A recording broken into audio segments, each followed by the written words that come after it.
Last time we looked at how pressure was measured in pounds per square inches, PSI. So this formula is pounds over square inches. And PSI was kind of our memory tool to help us remember that. And we looked at this diagram, this triangle, that we can use as a shortcut for figuring out formulas. Let's spend one more day just fooling around with this force and pressure, and then we'll move on. So here's that triangle that we were looking at. And remember that we said if you have a formula that has a fraction in it, you can put the fraction into part of the triangle, one number over the other number, and then cover up the one you don't know, and whatever you're left with, that tells you what to do, whether you're going to divide or to multiply. And again, this is a shortcut. If you would rather just rearrange the terms or do a little algebra, that is totally fine. Well, one of the handiest features of hydraulic systems is the ability to multiply force. So you can take a small cylinder and lift a great big weight. Here is a section through two cylinders, and the cylinders are the same size. They're each 10 square inches, and they can each lift the same weight, because inside this system, it's all the same pressure. So if you have the same size cylinder, you're lifting the same size weight. Here's a system where you have one cylinder that has an area of 10 square inches and a bigger cylinder that has an area of 100 square inches. It's 10 times bigger in area, and so it can lift 10 times more weight. Same amount of pressure, same amount of PSI throughout this system, but if you have a bigger area, you can lift a bigger weight. And this all relates to Pascal's law, which you will recall says, in a confined fluid, pressure acts equally in all directions and at right angles to those surfaces. So just to make that point in an extreme way, here is a system that has various size cavities in it, but it's all the same oil connected in here. And let's see if we can figure out what the pressure is.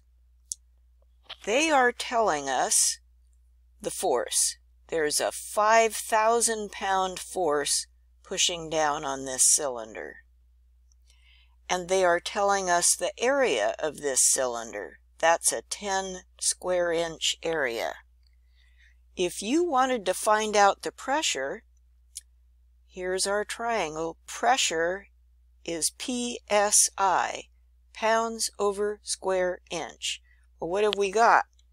We've got pounds and square inches. We've got 5,000 pounds over 10 square inches.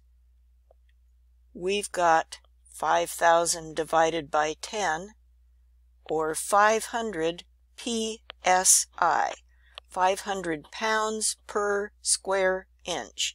Every one of those square inches is feeling 500 pounds on it. Okay, now let's go over to a different system. This system still has 5,000 pounds pressing down on 10 square inches, so it's still making that 500 PSI in here, and it's 500 PSI all the way through this. But over here, we've got a bigger cylinder now. This piston is twice as big.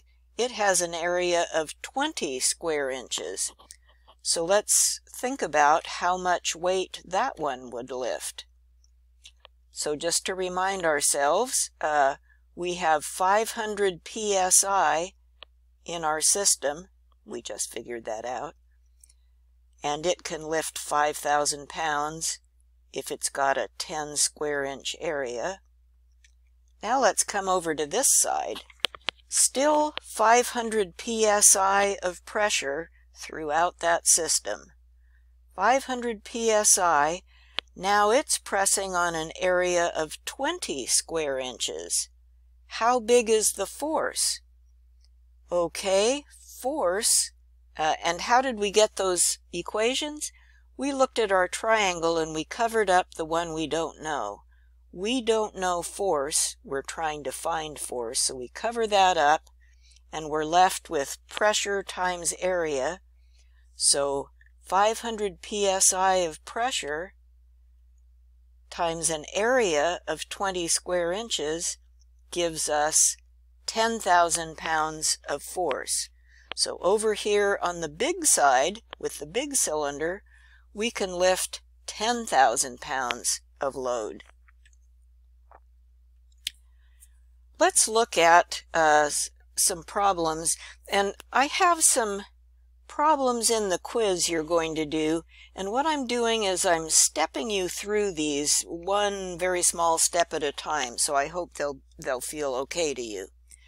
But before we look at that, I want to say something about how cylinders are made. Here's a section through a hydraulic cylinder, and a cylinder has a piston inside. There's the piston, and the piston pushes on the rod, the cylinder rod. And so when you're looking at a cylinder, you might have oil coming in the piston end, or you might have oil coming in the rod end. And so in this drawing that you see on the side of the slide here, I've marked the piston end of the cylinder and the rod end of the cylinder. All right, so moving on to what it is we're going to do. Here's our cylinder. Now, let's add a second triangle. If you know the volume and you know the area of the cylinder, can you figure out the length that that piston rod will travel? Well, the formula for volume is area times length. So I put those three terms into our triangle here, length being the length that the cylinder travels.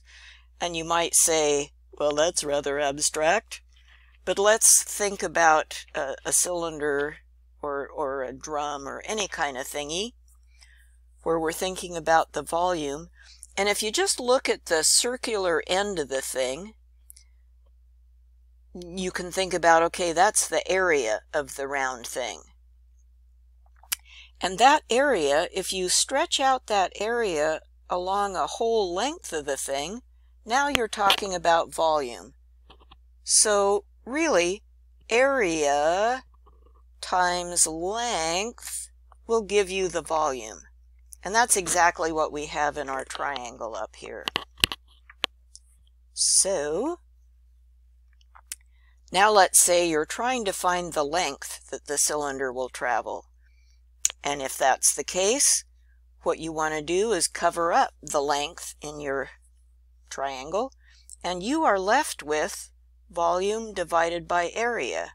And you don't have to remember that. Just use your triangle thing here, and there you go.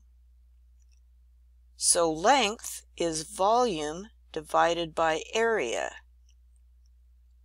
Well, in our first problem that we're going to look at in our quiz, I'm telling you that you have a net area in here of 2 square inches. And you have a volume of 40 cubic inches. The question is, how much length can it travel?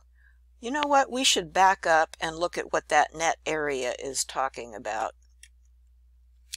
In a cylinder, underneath the bottom of the piston, that whole piston is an area that gets covered with oil. But up here above the piston, where the rod is, that rod takes up a bunch of area. So there's only a little bit of area of piston left over to be squirted on by oil. So big area under the piston, smaller area up above. So that's what we're talking about. When we say net area, what I mean is up here in the upper part, the amount of area that's left over once you take out the cylinder rod.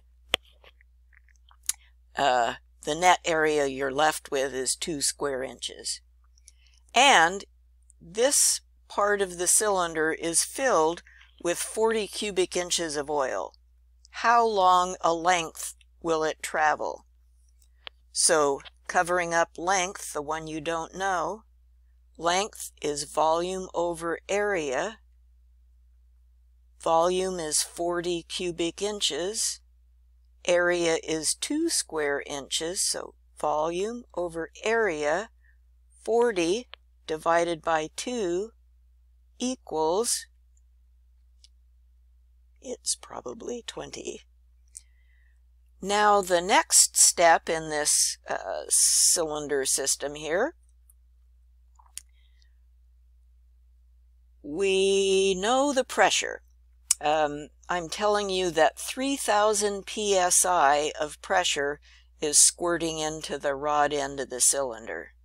And we still know that the net area is 2 square inches. The question is, how big is the force? Or, how big a load could this cylinder lift? Okay, so we'll go back to our first triangle that we're familiar with. If you're trying to find force, you cover up the F. And what are you left with? You're left with, at the bottom, pressure times area. Okay, so if you're trying to find force, pressure times area. So pressure is what? 3,000 psi. Area is what? 2 square inches. So 3,000 times 2 equals 6,000 pounds of force. This little cylinder can lift a 6,000 pound load. And so there are a few more quiz questions that are just like this, where I give you 2 of the terms and you cover up one of the places in the triangle and figure out the third term. And holler if this bugs you, and we'll talk about it some more. From now on, we're done figuring out pressure, force, and area, and from now on, next week, we'll go on to begin talking about hydraulic pumps and motors, some components in the systems.